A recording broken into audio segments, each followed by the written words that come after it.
अरे मास्टर जी, बड़ी ही भाग्यशाली है आपकी लड़की, जो हमारे लड़के और फैमिली दोनों को ही पसंद आ गई। न जाने कितनी लड़कियां देखी हैं इसने, पर कोई लड़की पसंद ही नहीं आई आपसे पहले। बड़ी ही समझदार और संस्कारों वाली है हमारी बेटी। हमारा बेटा भी किसी मामले में कम नहीं है, लाखों में एक है हमारा लाल। जी, ये तो और भी अच्छी बात है। अजय, मैं तो कहता हूँ ज्यादा सोचने की जरूरत ही नहीं। अरे एक अच्छा सा मुहूर्त निकालिए और निपटा देते हैं शुभ काम को। जी, जैसे आप अच्छा समझे। पर शर्मा जी, मेरे हिसाब से बच्चों की राय जान ली जाए तो ठीक रहेगा। अजय, कैसी बातें कर रहे हो मास्टर जी? आप बच्चों की राशि मिलवाइए और हो जाने दीजिए। नहीं अंकल जी, आप लोगों को एक बार हमारी बात सुन लेनी चाहिए। आपकी बात? कैसी बात? हमारी कुछ मांगे हैं। मांगे? मांगे कैसी? माफ कीजिएगा, शायद आप लोगों को मेरी बात बुरी लगे, पर इस रिश्ते को आगे बढ़ाने के लिए आप लोगों को हमें कुछ प्रूफ देने होंगे। प्रूफ? कैसे प्रूफ? हमें आपके बेटे के मेडिकल रिपोर्ट्स चाहिए और आपके बेटे के एजुकेशन और इनकम के प्रूफ चाहिए।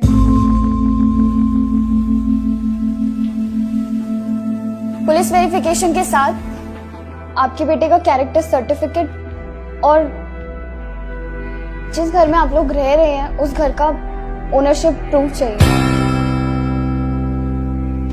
ये सभी प्रूफ देने के बाद फिर चाहे राशि मिले ना मिले, हम इस रिश्ते के लिए तैयार हैं।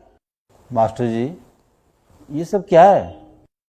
माफ कीजिए शर्मा जी, अगर मेरी बेटी ने कोई गलत बात कह दी हो, पर शर्मा जी, जमाना बहुत तेजी से बदल रहा है। जमाने के साथ साथ संस्कारों को भी चेंज करना होगा, नहीं तो ये रोज रोज तलाक के किस्से आगे बढ़ते चले जा रहे हैं। इनको रोकना बहुत मुश्किल हो जाएगा, बहुत मुश्किल हो जाएगा। अरे वाह, आपकी बातों का मतलब है कि हम झूठे हैं और हमें सच साबित करने के लिए प्रूफ देने होंगे।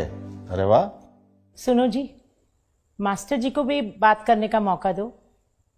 कहिए मास्टर जी, क्या है आपके मन में? शर्मा जी, हम ये नहीं कह रहे कि आप झूठे हैं, पर अगर आप गलत नहीं हैं तो मुझे नहीं लगता कि प्रूफ देने में आपको कोई परेशानी होनी चाहिए। शर्मा जी, मेरी पत्नी के देहांत के बाद मेरी दोनों बेटियां कभी भी मुझसे एक पल के लिए दूर नहीं हुई।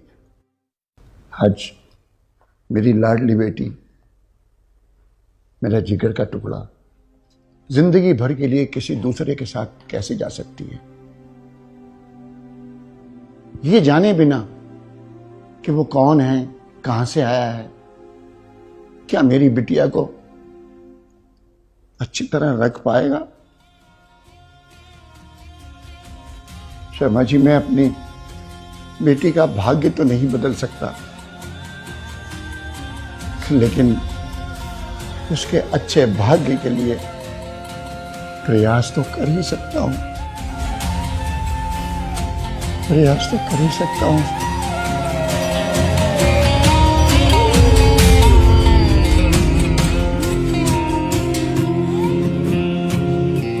अंकल, अंकल अब आप ही बताइए, एक सिर्फ न्यूज़पेपर की एड के बेस पे कैसे मेरे पापा किसी के भी हाथ में मेरा हाथ सौंप सकते हैं? कैसे विश्वास कर ले इन न्यूज़पेपर वालों के ऊपर जो पैसे लेकर किसी के बारे में कुछ भी छाप सकते हैं?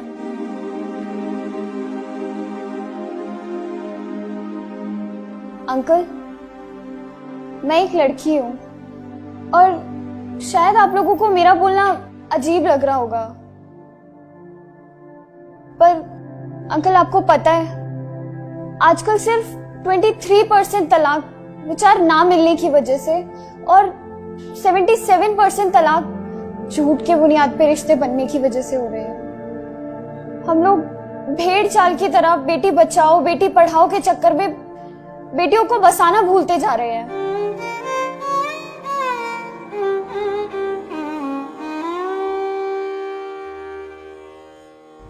शादी से पहले हम लोग पुलिस स्टेशन, हॉस्पिटल या फिर किसी ऑफिस में जाकर इंक्वायरी करवाने की बजाय पंडितों से राशि मिलवाना जरूरी समझते हैं। सोशल मीडिया पर अपने दिखावे के चक्कर में हम लोग लाखों रुपए सिर्फ और सिर्फ प्री वेडिंग शूट पर ही खर्च कर देने में लगा देते हैं।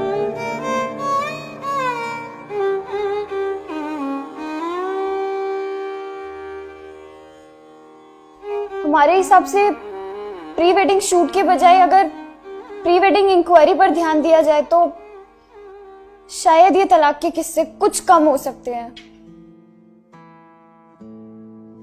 और अंकल, हम ये नहीं कह रहे हैं कि लड़के या लड़के वाले ही गलत होते हैं।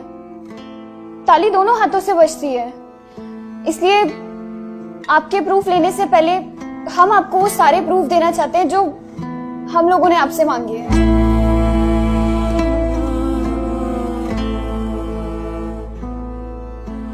शर्मा जी, एक आखिरी बात आपसे और कहना चाहूंगा कि इस तरह के fैसले कभी दिल से नहीं करने चाहिए, दिमाग से करने चाहिए, बाकी ऊपर वाले पे छोड़ देना चाहिए। उसके आगे आपकी मर्जी।